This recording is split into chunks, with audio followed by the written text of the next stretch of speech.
오늘 주신 하나님의 말씀 창세기 30장 25절에서 43절까지 25절에서 43절까지 말씀인데 영상의 길이를 좀 줄이기 위해서 줄여서 읽도록 하겠습니다.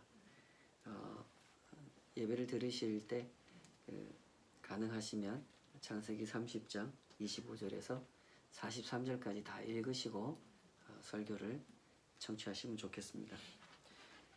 지금은 창세기 30장 25절에서 27절까지만 읽고 말씀 증거하겠습니다. 우리 다 같이 한 목소리로 읽겠습니다. 시작.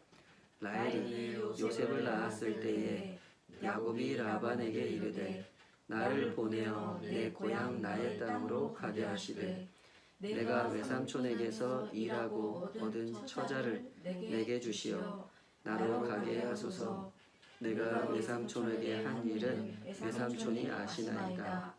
라반이 그에게 이르되 여호와께서 너로 말미암아 내게 복 주신 줄을 내가 깨달았노니 내가 나를 사랑스럽게 여기거든 그대로 주사. 아멘. 오늘 주신 말씀으로 라헬이 요셉을 낳았을 때에 라는 제목으로 말씀 증거하겠습니다. 신앙이란 것은 무엇일까요? 코로나19 사태로 인해서 여러 가지 어려움을 겪고 있는 이때에 요즘 대중매체들을 보면 많은 관심을 기울여서 신앙인들에 대해서, 교회에 대해서 조명하는 그런 보도를 우리가 목격하게 됩니다. 신천지라고 하는 그 사이비 집단이 코로나19의 그 집단 감염 사태를 유발시켰다는 사실 때문에, 또 그럼에도 불구하고 신천지에 소속된 사람들에 대한 정보, 또 그들의 그 모임 시설에 대한 정보를 소상히 공개하지 않음으로써 정부 당국의 방역 작업에 방해가 되고 있다는 사실 때문에 사람들이 분노하고 있습니다. 게다가 심심치 않게 교회와 관련한 뉴스도 들려옵니다.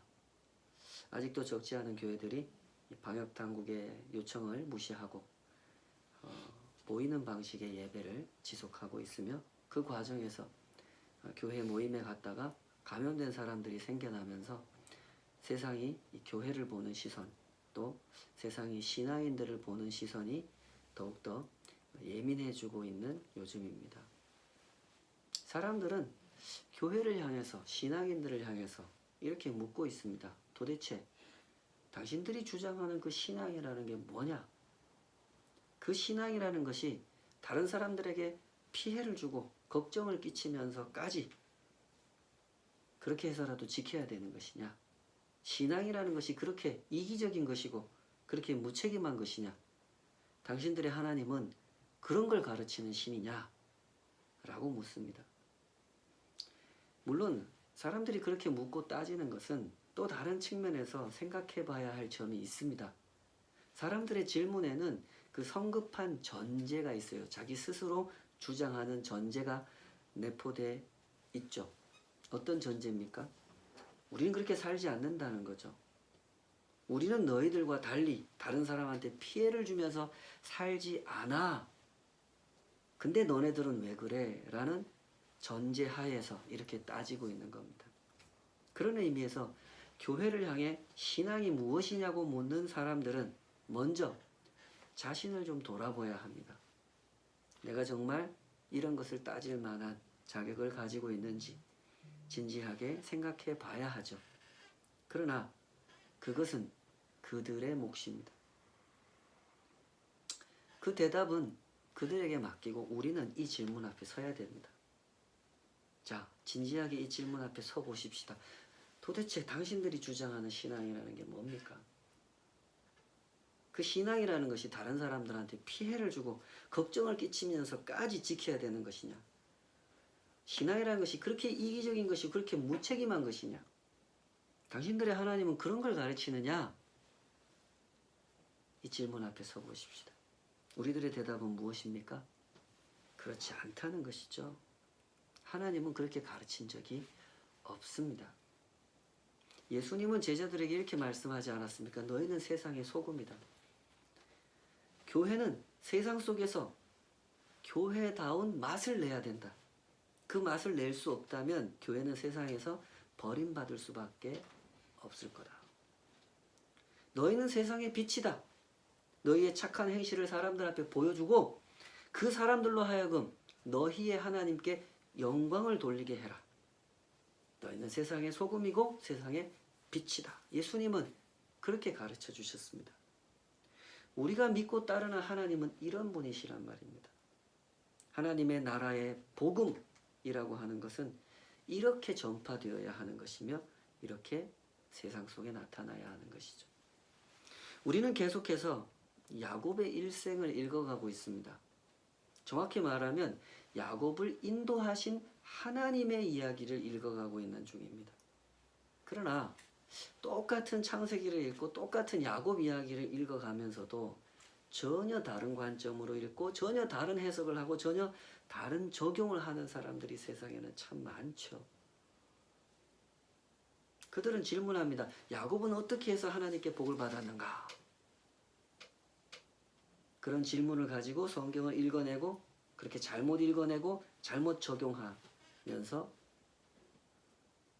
그러면서도 스스로는 굉장한 신앙의 길을 걸어가고 있다고 착각하고 있죠. 오늘 본문은 그런 점에서 더욱 조심해서 읽어야 하는 본문입니다. 라반과 야곱이 서로 머리 싸움을 하는데요. 결과는 야곱의 승리로 끝이 납니다. 야곱과 라반의 관계라고 하는 게 야곱은 노동을 제공하고 라반은 그 노동한 것에 대하여 임금을 지불함으로써 보상해주는 그런 관계를 맺고 있죠. 근데 이 라반이라는 사람이 굉장히 나쁜 사람이란 말입니다. 아주 욕심 많은 사기꾼이에요. 약속은 잘해요. 너 몇 년 동안 일하면 내가 뭐 얼마만큼 주겠다. 약속은 잘하는데 약속을 지키는 적은 한 번도 없습니다. 그러자 야곱은 야곱대로 이제 머리를 굴리는 겁니다. 라반의 속임수와 야곱의 꼼수가 맞대결을 벌이는데 그 결과는 야곱의 승리로 끝나죠. 야곱이 많은 가축을 자기의 것으로 만들게 되면서 큰 부자가 되는 이야기로 오늘 본문 끝이 납니다. 이게 오늘 본문의 표면적인 이야기입니다. 그러나 성경을 잘 보시면 성경은 누가 이겼냐 하는 것에 대해서 관심이 없습니다. 그걸 중요하게 다루지 않습니다. 성경은 단 한 번도 그런 점을 강조한 적이 없다는 사실을 유념하셔야 됩니다. 성경은 하나님을 믿는 사람과 안 믿는 사람이 겨루면 하나님 믿는 사람이 이긴다 이런 걸 가르치지 않습니다. 그런데 이상하게도 세상에는 성경이 가르치지 않는 믿음을 아주 강력하게 붙잡는 사람들이 참 많단 말입니다. 언론에 공개된 자료에 의하면은 여러분도 아마 보셨을 겁니다. 그 신천지 부산 집화장이라는 사람이 그 자기들 집회 시간에 신도들한테 그런 말 하지 않습니까? 여러분, 우리 신천지 교회가 그 중국 우한에 진출해 있는 거 아시죠? 거기에 우리 신자들이 많이 있습니다. 그런데 지금 우한에서 이 폐렴 바이러스가 기승을 부리고 많은 사람들이 죽어나가고 있잖아요. 그런데 보세요. 우리 신천지 교인들은 안전합니다. 아무 이상 없습니다. 하나님께서 지켜주시니까 우리는 안전합니다. 그러자 그 신도들이 막 아멘 하고 소리 지르지 않습니까? 안타깝게도 이런 주장은 이단 사이비라고 알려진 그런 집단에서만 나오는 게 아닙니다. 적지 않은 목사들도 같은 주장을 하고 왜 보셨지 않았습니까? 그 전모 씨라는 사람 코로나가 아주 그냥 창궐하고 있는 때에도 계속 집회하면서 하나님이 우리는 지켜준다 그러고 많은 교회에서도 같은 아멘이 울려 퍼지고 있습니다. 많은 사람들이 하나님을 믿는다고 하지만 성경이 가르쳐주는 대로 하나님을 믿는 것이 아니라 자기 입맛에 맞게 고쳐놓은 하나님을 믿고 있는 것입니다. 저는 유튜브를 통해서 또 극동 방송을 통해서 어떤 목사라는 사람들이 이렇게 주장하는 소리를 들었습니다. 여러분, 코로나 바이러스 사태는 하나님이 이 믿지 않는 사람들 벌을 주시려고 일으키신 것이기 때문에 믿는 사람들은 걱정할 것이 없습니다. 지금 좀 어려워도 걱정하지 마세요. 하나님께서 다 회복시켜 주십니다. 저는 참담한 심정을 금할 길이 없었습니다. 얼마나 많은 사람들이 저런 말을 듣고 거짓된 위로를 받고 거짓된 희망을 품으면서 거짓된 믿음을 참 믿음이라고 착각하면서 살아갈까. 그렇게 생각하니 참 마음이 답답하고 괴롭더라고요. 부디 올바른 분별력을 갖기를 사모하십시오. 하나님께서 말씀하신 대로 믿고 하나님께서 약속하신 그것을 믿으십시오. 아멘. 세상에는 언제나 거짓 선지자들이 활동하고 있다는 사실을 유념하셔야 됩니다.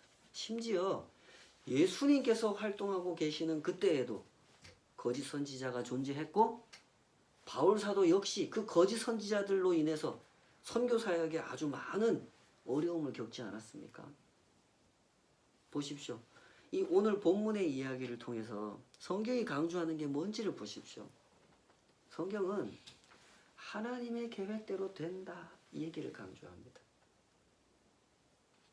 성경은 언제나 하나님의 일을 설명하는 책이라는 사실을 잘 이해하셔야 돼요. 야곱도 등장하고 라반도 등장하고 어떤 사건들도 등장하지만 성경이 설명하고자 하는 것은 언제나 하나님의 일입니다. 성경은 사람의 일을 설명하려고 하는 것이 아니라 하나님의 일을 설명하려고 하는 책인 것입니다. 오늘 본문을 보면 이렇게 시작하죠. 우리 아까 본문 읽을 때 라헬이 요셉을 낳을 때에 이렇게 시작하죠. 이 말은 단순히 시기를 알려주는 말이 아니에요. 야곱이 이제 집으로 돌아가야 되겠다, 고향으로 돌아가야 되겠다고 결심한 이유를 설명해 주는 말이에요.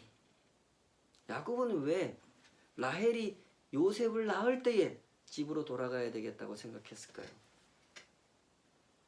그래야만 라헬이 나를 따라올 거라고 생각했기 때문에 그렇습니다.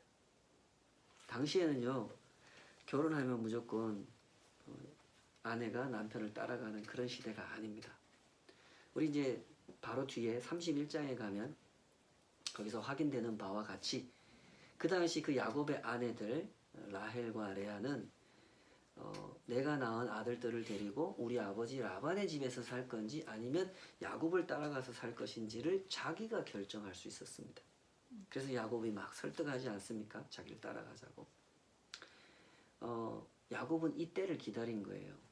라헬이 야곱을 통해서 아들을 하나도 낳지 못하면 라헬이 생각할 때 내가 야곱과 평생 살 수 있겠다 이렇게 생각 안 할 것 같단 말이죠. 야곱과 나 사이에 아무 아들도 태어나지 못했는데 어떻게 내가 저 사람하고 살겠냐 이렇게 생각할 것 같으니까 야곱은 라헬이 아들을 낳을 때까지 기다린 거예요. 그랬다가 드디어 기다리고 기다리던 요셉이 태어나게 되죠. 그래서 야곱은 그때 결심한 거예요. 이제 집으로 돌아가야 되겠다. 그러면서 오늘 본문에 라반한테 나 집으로 돌아가야 되겠으니까 임금 저 그동안 일한 거 좀 받아갈 수 있게 해주세요. 저도 집을 세우고 싶습니다. 한 가정을 제대로 일구어야 되지 않겠습니까? 이렇게 이야기를 시작한 거죠. 그럼 잘 보세요. 야곱은 이런 사람이에요. 야곱은 사람의 일을 생각하면서 사는 사람이지 하나님의 일을 생각하면서 사는 사람이 아닙니다. 그래서 야곱은 하나님이 하시는 일을 이해하지 못해요. 요셉이 누굽니까? 요셉 기억나죠? 하나님께는 다 계획이 있단 말이에요. 사람들은 다 헤아릴 수 없는 아주 광대한 구원의 계획이 있어요. 나중에 온 땅에 이 흉년이 들고 모두가 굶어 죽을 그 위기에 처하게 될 때 하나님은 요셉을 들어서 쓰실 겁니다. 그래서 이스라엘 백성들을 구원하실 거죠. 하나님 그런 계획을 가지고 계세요. 요셉은 하나님께서 준비해 두신 섭리의 아들인 거예요. 그런데 보십시오. 라헬이나 야곱이나 지금 하나님께서 하시는 일을 전혀 모릅니다. 왜 하나님께서 하시는 일을 그들은 보지 못합니까? 그들은 사람의 일, 자기의 일만 생각하면서 살기 때문입니다. 엊그제 그 묵상하실 때 마가복음 8장에 보면 그런 장면 나오죠. 빌립보 가이사랴 지방에 예수님께서 제자들을 데리고 오셨을 때 그때 제자들한테 물어보시잖아요. 너희들은 나를 누구라고 하느냐. 그때 베드로가 정답을 대답해요. 주는 그리스도십니다. 그자 예수님께서 잘 들어라. 내가 있잖아. 예루살렘에 가면 대제사장들과 바리새인들에 의해서 나 죽임을 당할 거고 부활할 거고 나 하나님의 구원을 그렇게 이룰 거다. 이런 계획을 말씀해 주시자 그때 베드로가 예수님한테 막 화를 내지 않습니까? 예수님! 지금 그게 말이 됩니까? 우리가 지금 예수님 한 분 보고 따라가고 있는데 예수님 죽으시면 어떡합니까? 예수님 거기 가서 그 사람들을 무찌르고 예수님 왕이 돼야죠. 죽으시다니요. 말이 됩니까? 그때 예수님께서 베드로를 보고 혼내시잖아요. 아주 엄하게 혼내십니다. 마가복음 8장 33절. 사탄아! 내 뒤로 물러가라. 네가 하나님의 일을 생각하지 아니하고 도리어 사람의 일을 생각하는도다. 베드로가 왜 예수님으로부터 그렇게 엄한 책망을 들어야 했습니까? 그 이유는 하나님의 일을 생각하지 않고 사람의 일을 생각했기 때문이죠. 사람의 일이란 무엇이고 하나님의 일이란 무엇입니까? 하나님의 일이란 온 세상을 구원하기 위하여 하나님께서 계획하시고 하나님께서 성취하시는 일이죠. 그것이 하나님의 일입니다. 그러면 사람의 일은 뭡니까? 사람이 자기 목적, 자기 욕심을 위해서 자기가 자기 삶의 주인이 되려고 자기가 계획하고 자기가 성취하려고 하는 일이죠. 베드로가 생각했던 것이 바로 그것입니다. 예수님은 이대로 왕이 되실 것이고 그러면 나는 총리가 돼야지 라고 생각했던 거죠.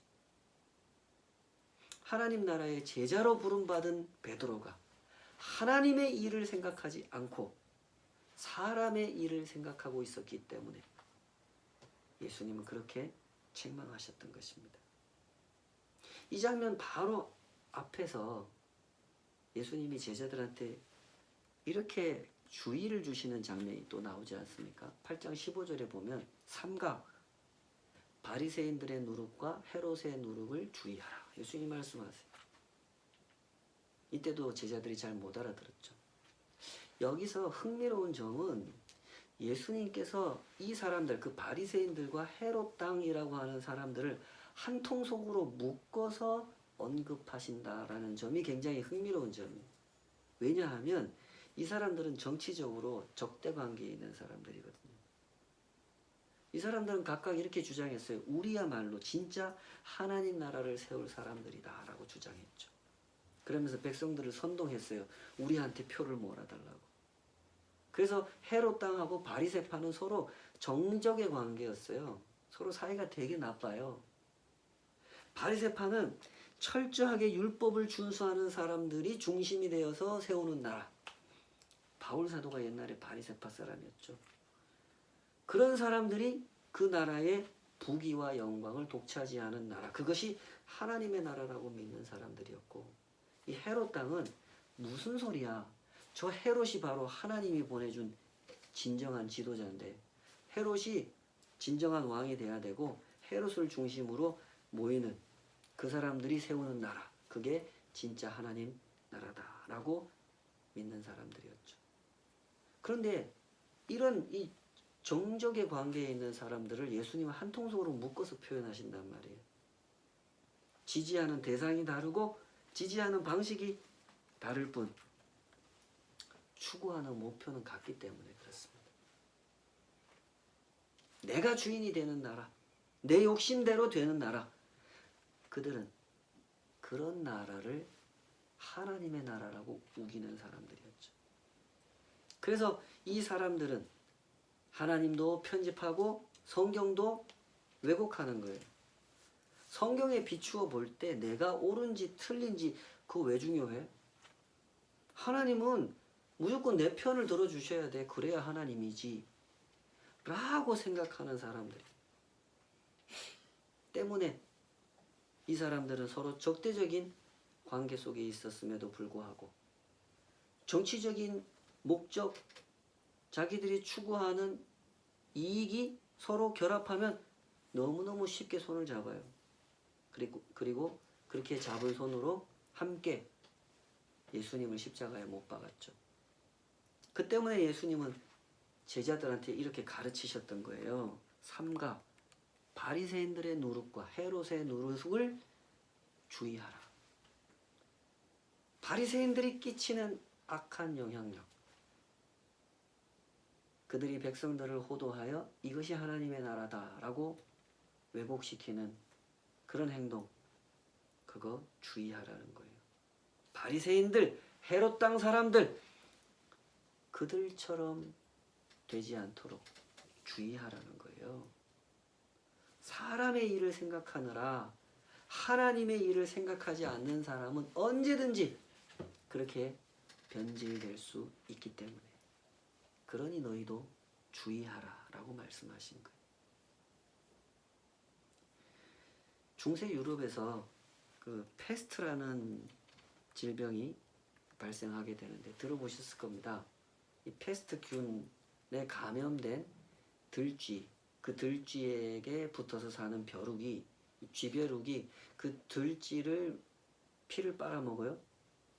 근데 그 들쥐한테 빨아먹은 피가 그러면 이 벼룩 속에 들어오겠죠. 근데 이 벼룩이 또 사람한테 와가지고 사람을 물어요. 그러면 그 균이, 페스트균이 사람한테 옮겨오는 거예요. 이렇게 해서 사람이 아주 심한 고열에 시달리다가 피부가 검게 변하면서 죽어나가는 그 세균성 전염병, 그래서 흑사병이라고 부르기도 하죠. 유럽 사람들이 이 병을 처음 앓기 시작한 때가 1347년이에요.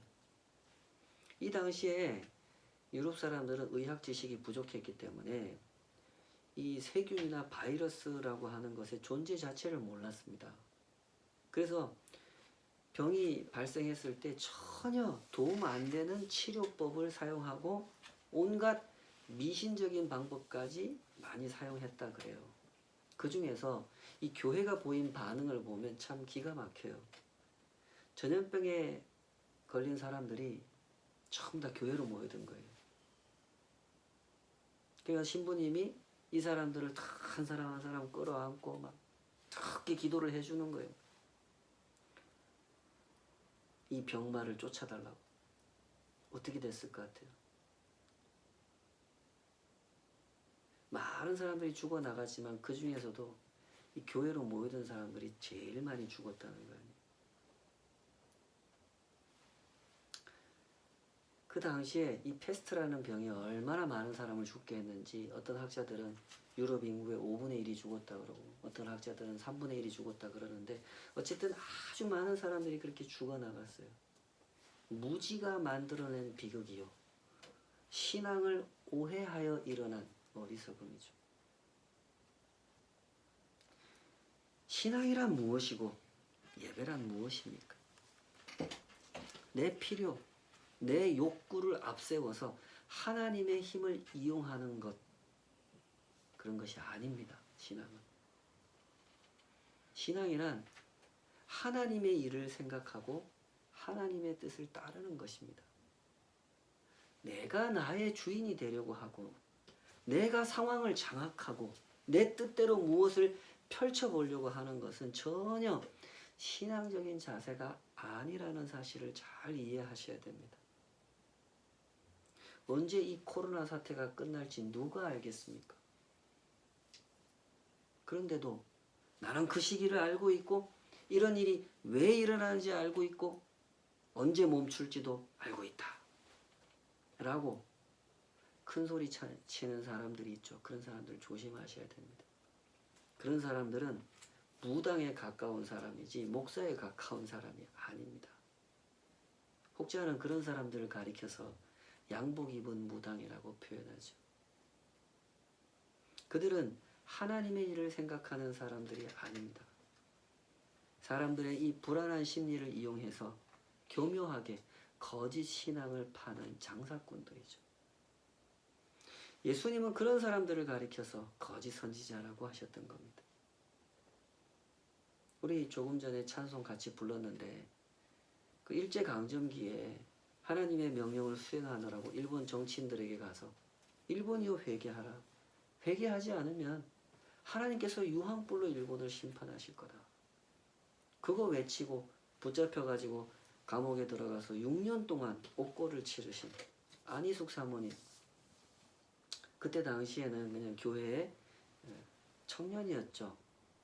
나중에 목사님하고 결혼해서 사모님이 되신 건데 이 처녀가 그 일을 감당하고 6년 동안 일본 놈들의 감옥에 갇혀 살았습니다. 근데 그분이 그 감옥 생활하면서 지은 찬송, 그 찬송은 우리에게 무엇을 증언해 줍니까? 내일 일은 난 몰라요. 하루하루 살아요. 불행이나 요행함도 불행한 일이 생기는 것도 행복한 일이 생기는 것도 저는 모릅니다. 하루하루 삽니다. 이 신실한 사람들의 고백을 들어보십시오. 그들은 내가 순교의 현장에 뛰어들었으니 나 같은 사람은 하나님이 더 많이 가르쳐준다. 나 같은 사람은 알고 있다. 그런 소리 절대로 하지 않습니다. 그들은 실제로 몰랐고 모른다는 것을 전혀 부끄럽게 생각하지도 않았습니다. 그것은 당연한 일이죠. 하나님이 안 가르쳐 주신 걸 어떻게 압니까? 하나님께서 하시는 일을 우리는 다 알지 못합니다. 우리가 알아야 할 것은 성경에 이미 다 기록되어 있습니다. 부디 성경의 사람이 되십시오. 아멘. 우리가 모르는 것은 몰라도 되기 때문에 알려주시지 않은 것입니다. 부디 사람의 일을 생각하지 말고 하나님의 일을 생각하십시오. 아멘. 하나님의 일을 생각하지 않으면 평생 이 사람, 이 야곱처럼 살게 돼 있습니다. 하나님께서는 그를 꼭 붙잡고 계시고 하나님께서는 그를 신실하게 인도하고 계셨지만 야곱은 하나님과 상관없이 살았죠.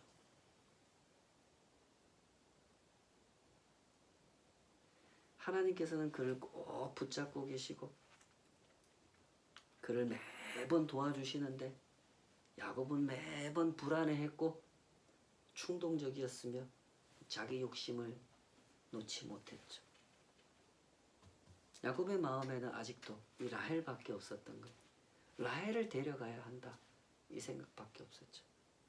신앙이란 나를 주목하는 일이 아니라는 사실을 잘 이해하시기 바랍니다.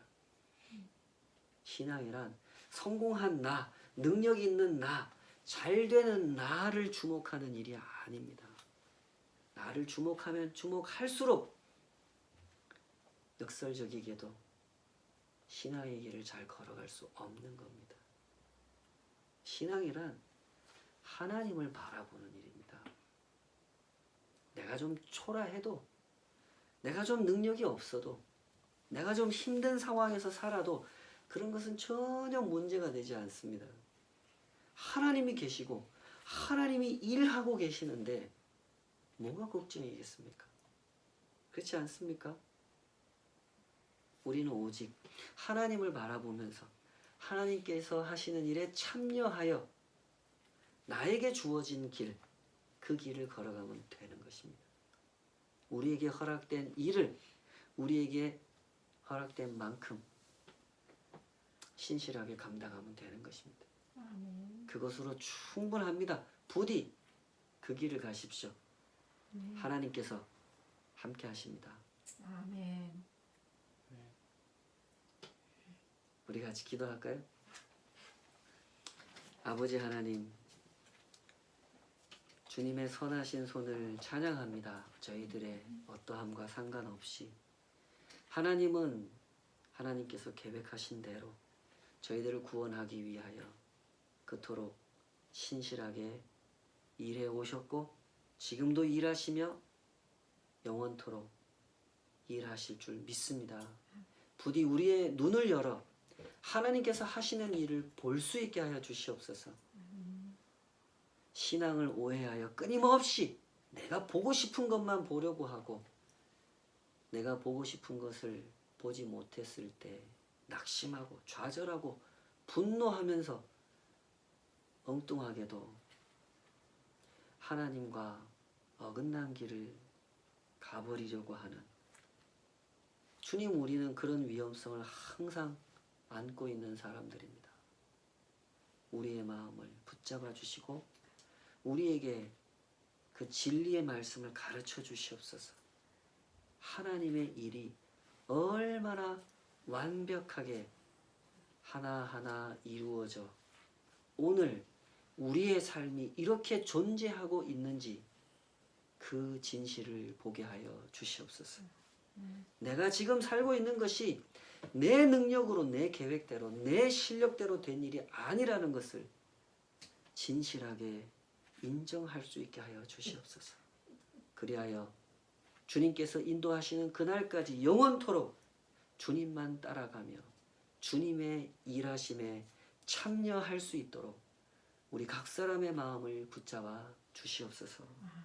이제는 우리 주 예수 그리스도의 은혜와 아버지 하나님의 크신 사랑하심과 성령 하나님의 내주하심과 동행하시는 그 은혜로우신 역사가 주님과 함께 주님께서 일하시는 그 거룩한 현장 속에 같이 참여하고 같이 웃고 같이 울고 같이 기뻐하기를 사모하는 모든 주의 백성들 삶 위에 이제로부터 영원까지 함께 하시기를 간절히 축원하옵나이다. 아멘. 아멘.